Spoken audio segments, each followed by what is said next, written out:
Hi friends, welcome back to my channel. ഇന്നത്തെ നമ്മുടെ recipe mutton ബിരിയാണിയാണ്. വളരെ ടേസ്റ്റിയായി നമുക്ക് മട്ടൻ ബിരിയാണി എങ്ങനെ തയ്യാറാക്കാമെന്ന് നോക്കാം. അതിനു മുമ്പ് എൻ്റെ ചാനൽ സബ്സ്ക്രൈബ് ചെയ്യാത്തവരാണെങ്കിൽ ഒന്ന് സബ്സ്ക്രൈബ് ചെയ്ത് സപ്പോർട്ട് ചെയ്യണേ. അതുപോലെ തന്നെ ലൈക്ക് ചെയ്യാനും ഷെയർ ചെയ്യാനും മറക്കല്ല്. അപ്പോൾ നമുക്ക് വീഡിയോയിലോട്ട് പോകാം. അപ്പോൾ ഞാൻ മട്ടനൊക്കെ കഴുകി ഒന്ന് വൃത്തിയാക്കി വെച്ചിട്ടുണ്ട്. ഇനി നമുക്കിതൊരു കുക്കറിലോട്ട് ഇട്ട് കൊടുക്കാം.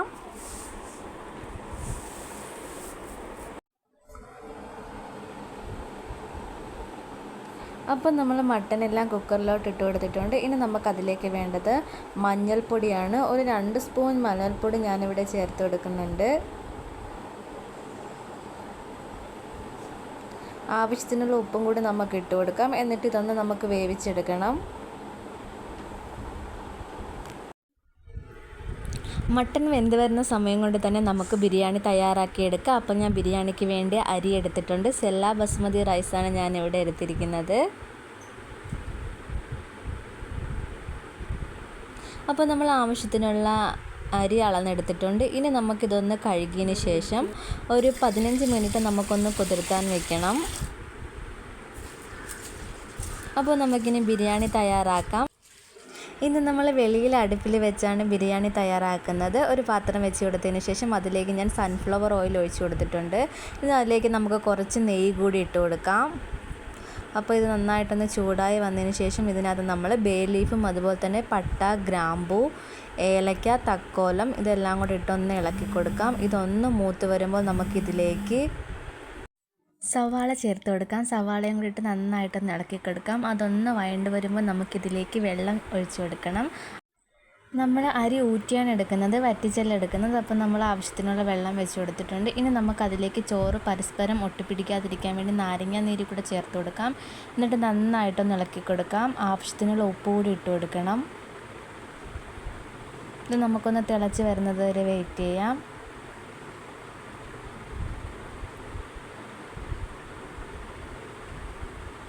അപ്പോൾ നമ്മുടെ വെള്ളം നന്നായി തിളച്ച് വന്നിട്ടുണ്ട്. ഇനി നമുക്ക് കഴുകി വെച്ചിരിക്കുന്ന അരി ഇതിലേക്ക് ചേർത്ത് കൊടുക്കാം.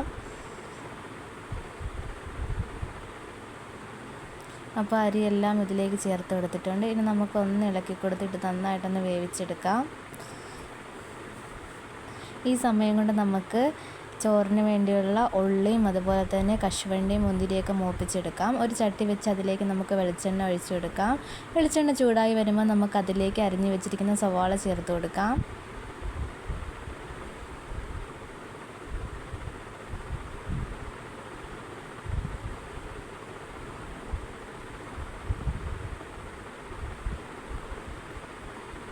അപ്പോൾ സവാളയൊക്കെ നന്നായിട്ടൊന്ന് മൂത്ത് വന്നിട്ടുണ്ട്. നമുക്കിത് കോരിയെടുക്കാം. അതുപോലെ തന്നെ കശുവണ്ടിയും മുന്തിരിയും ഞാനിവിടെ മൂപ്പിച്ചെടുത്തിട്ടുണ്ട്.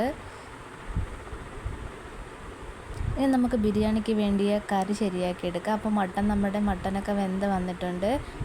അപ്പോൾ നമ്മളൊരു ചരുവം വെച്ച് കൊടുത്തിട്ടുണ്ട്. ആ ചരുവത്തിലേക്ക് നമ്മളിതാ ഉള്ളി മൂപ്പിച്ച എണ്ണയാണ് ചേർത്ത് കൊടുക്കുന്നത്. ഇനി നമുക്കിതിലേക്ക് കുറച്ച് ഉലുവ ചേർത്ത് കൊടുക്കാം.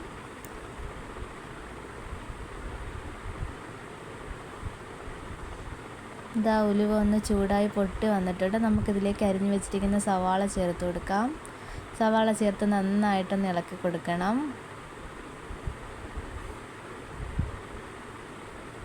ഇനി നമുക്കിതിലേക്ക് വേണ്ടത് കൊച്ചുള്ളിയാണ്. കൊച്ചുള്ളിയും കൂടെ നമുക്കിതിലേക്ക് ചേർത്ത് കൊടുക്കാം. കൊച്ചുള്ളി ചതച്ചെടുത്തതാണ്. അതും കൂടെ ചേർത്ത് നന്നായിട്ടൊന്ന് ഇളക്കി കൊടുക്കാം. നമ്മുടെ സവാളയൊക്കെ പെട്ടെന്നൊന്ന് വഴണ്ട് വരാൻ വേണ്ടി നമുക്ക് അല്പം ഉപ്പ് കൂടി ഇതിലേക്ക് ചേർത്ത് കൊടുക്കാം.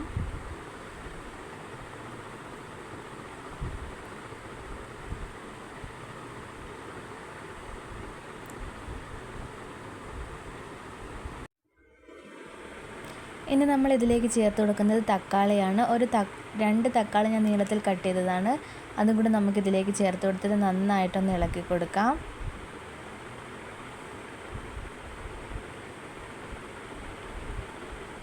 പച്ചമുളക് പേസ്റ്റായിട്ട് അരച്ചെടുത്തതാണ്. അതും കൂടെ ചേർത്ത് കൊടുക്കുന്നുണ്ട്. ഇനി നമുക്കിതിലേക്ക് ഇഞ്ചിയും വെളുത്തുള്ളിയും ചതച്ച് ചേർത്ത് കൊടുക്കാം. എന്നിട്ട് നന്നായിട്ടൊന്ന് ഇളക്കി കൊടുക്കണം. ലോ ഫ്ലെയിമിൽ വെച്ച് വേണം നമ്മൾ ഇഞ്ചിയും വെളുത്തുള്ളിയൊക്കെ ഇടാൻ, അല്ലെങ്കിൽ നമ്മുടെ ചട്ടിയുടെ അടിയിൽ പിടിക്കാനുള്ള സാധ്യതയുണ്ട്.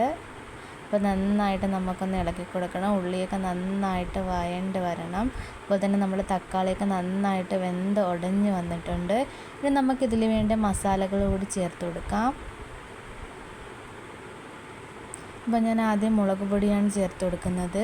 ഒരു 1.5 സ്പൂൺ മുളക് പൊടി ചേർത്ത് കൊടുത്തിട്ടുണ്ട്. നല്ല എരിവുള്ള മുളക് പൊടി ആയതുകൊണ്ടാണ് 1.5 സ്പൂൺ ചേർത്ത് കൊടുത്തത്. എരിവില്ലാത്തതാണെങ്കിൽ നമുക്ക് 2-3 സ്പൂണൊക്കെ ചേർത്ത് കൊടുക്കാം. ഇനി ഇതിലേക്ക് ചേർത്ത് കൊടുക്കുന്നത് മല്ലിപ്പൊടിയാണ്. ഞാനിവിടെ ഒരു 3 സ്പൂൺ മല്ലിപ്പൊടി ചേർത്ത് കൊടുക്കുന്നുണ്ട്. എന്നിട്ട് നമുക്ക് നന്നായിട്ട് ഇതൊന്ന് ഇളക്കി കൊടുക്കാം. ഈ മസാലകളുടെയൊക്കെ ഒരു പച്ചമണം മാറി വരുന്നതുവരെ നമുക്കിത് നന്നായിട്ടൊന്ന് ഇളക്കി കൊടുക്കണം. ഇനി ഇതിലേക്ക് ഞാൻ ചേർത്ത് കൊടുക്കുന്നത് കുരുമുളക് പൊടിയാണ്. 1 സ്പൂൺ കുരുമുളക് പൊടി ചേർത്ത് കൊടുക്കുന്നുണ്ട്. ഇതും കൂടി ചേർത്ത് നമുക്ക് നന്നായിട്ടൊന്ന് ഇളക്കി കൊടുക്കാം. ഇനി നമുക്കിതിലേക്ക് ഗരം മസാല കൂടി ചേർത്ത് കൊടുക്കണം. 1 സ്പൂൺ ഗരം മസാലയും ചേർത്ത് കൊടുക്കുന്നുണ്ട്.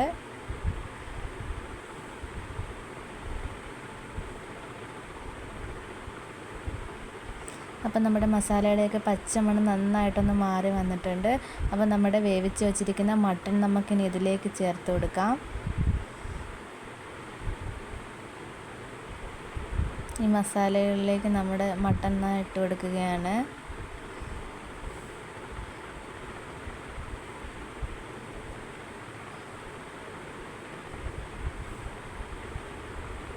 അപ്പോൾ മട്ടനെല്ലാം നമ്മൾ മസാലയിലേക്ക് ചേർത്ത് കൊടുത്തിട്ട് നമുക്ക് നന്നായിട്ടൊന്ന് ഇളക്കി കൊടുക്കാം. ഈ മസാല മട്ടൻ്റെ എല്ലാ ഭാഗത്തും ഒന്ന് പിടിച്ച് വരുന്നതുവരെ നമുക്ക് നന്നായിട്ട് ഇളക്കി കൊടുക്കാം.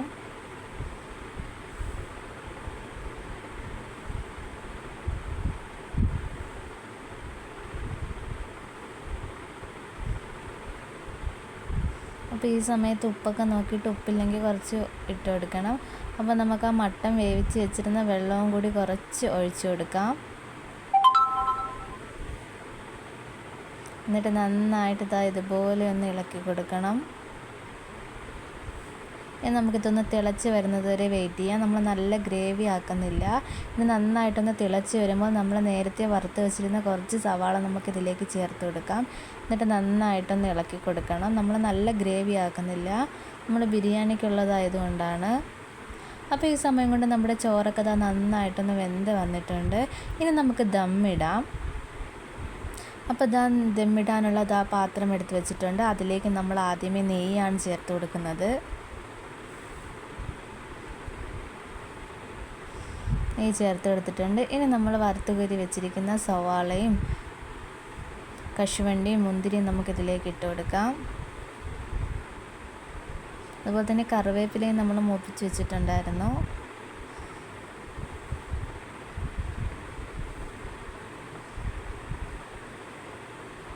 ഇനി നമുക്ക് അടുത്തതായിട്ട് ചോറ് ഇതുപോലെ ഒന്ന് ഇട്ട് കൊടുക്കാം അതിൻ്റെ മുകളിൽ കൂടെ.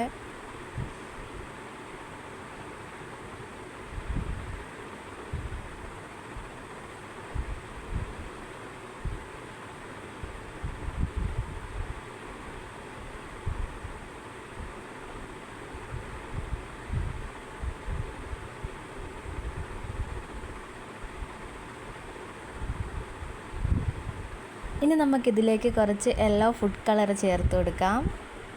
ഒരു കളറിന് വേണ്ടിയാണ് നമ്മൾ ചേർത്ത് കൊടുക്കുന്നത്.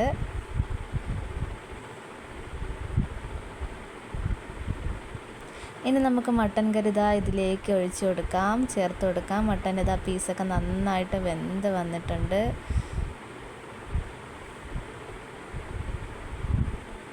ഇതും കൂടി നമ്മൾ ഇതിലേക്ക് വെക്കുകയാണ്.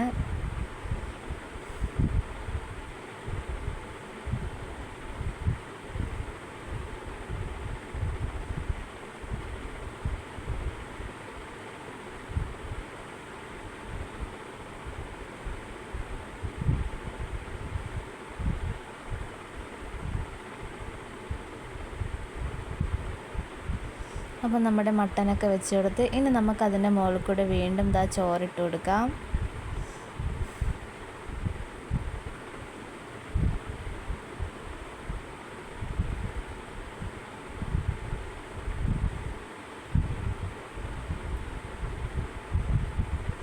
അപ്പോൾ നമ്മൾ ചോറെല്ലാം അതിൻ്റെ മുകളിൽ കൂടി ഇതുപോലെ ഇട്ട് കൊടുത്തിട്ടുണ്ട്. ഇനി നമുക്ക് ബാക്കിയിരിക്കുന്ന യെല്ലോ കളറും കൂടി ഇതിൻ്റെ മുകളിലേക്ക് ഒഴിച്ച് കൊടുക്കാം.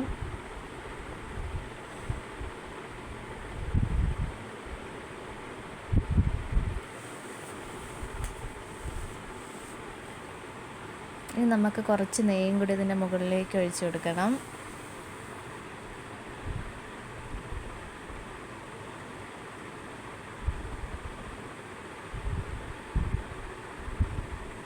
ഇനി നമുക്കിതിലേക്ക് നമ്മൾ മൂപ്പിച്ച് വെച്ചിരിക്കുന്ന സവാളയും കശുവണ്ടിയും മുന്തിരിയും കറിവേപ്പിലയും കൂടി ചേർത്ത് കൊടുക്കണം.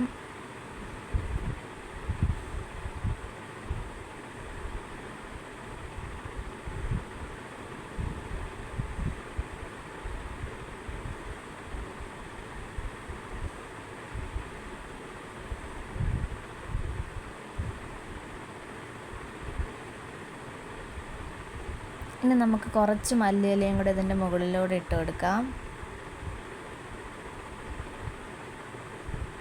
അപ്പം നമ്മളുടെ ബിരിയാണി ഇതാ സെറ്റ് ചെയ്തിട്ടുണ്ട്. ഇനി നമുക്കൊന്ന് അടച്ച് വെച്ച് ദം ചെയ്തിട്ടുണ്ട്. ഇനി നമുക്കൊരു അടച്ച് വെച്ച് ഒരു 10-15 മിനിറ്റ് നമുക്കൊന്ന് കണലിലിട്ടിരിക്കാം. ചെറു തീയിൽ നമുക്കതൊന്ന് ഇട്ടിരിക്കാം.